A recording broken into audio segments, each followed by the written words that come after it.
Yo, what's up mga master? Mark Music here. Nandito ako ngayon sa Ruas, Palawan mga master. Mag-lead rundown tayo ngayon mga master. Si Master Sem, lead guitarist ng LGU band dito sa Ruas, Palawan. So, lead rundown. Tignan natin yung mga gamit niya mga master. Ano mga gamit niya. Let's go! Master, start tayo sa kanyang guitar. So, master, ano yung gitara mo master?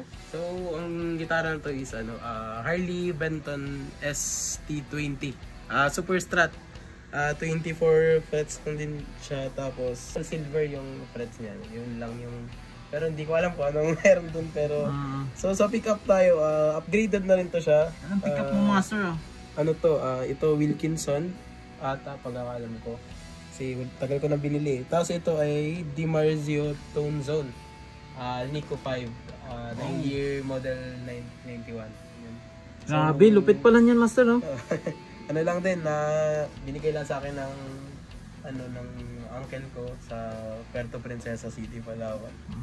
So, ito naman Wilkinson Floyd Trem. So, pop-in siya. Then electronics wala namang binago, naayos lang. Sa nut upgraded na rin lahat. Locking tuners, Geiger. Geiger ba yan tawag dyan? Geiger, So, yan. ito anong masyadong special dito, wala naman. Una ko talaga is itong MG30. Dito talaga nagagaling yung pinaka-sound ko kahit sa recording, dito talaga. So, una is MG30, so bali send return nyo to. Pinakauna ko sa chain ko ay itong tremolo na budget meal lang din naman. Sa send return lang ito tapos sunod is ultimate drive. So ito wag niyo naman pansinin, hindi pa ito nakakabit. Pero ang magiging chain niya is sumunod siya sa ultimate drive, clean boost. Pero bala ko siyang ilagay sa una sa main tuner. Pero depende, bala na. Itong NM2 pina switch ng NUX, connected lang siya dito, so wala siyang power na ano lang. Diretso talaga siya, PRS cable. So ang control lang nito is sa scene lang, minsan sa signal block, pero mas madalas siyang gamit sa scene. And ito namang M-Wave MIDI controller yata ito. So ito siya sa preset na lang ito.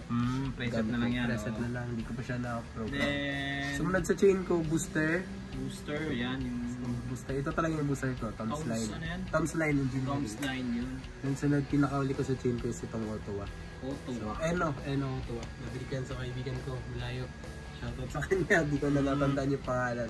Pero pinakasauna ko sa chain talaga, bago ako pumunta sa jack, is itong Swift tuner. Sweet. Pareho tayo ng tuner master.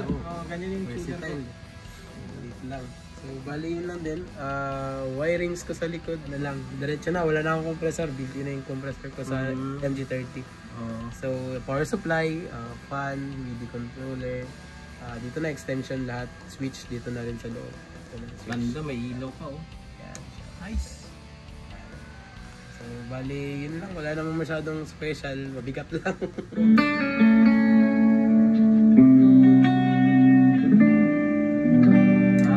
Semi-clean na may chorus din. Shoutout nga pala sa mga kaibigan ko dyan, sa mga gitarista dyan, sa mga kasama ko sa LGU band.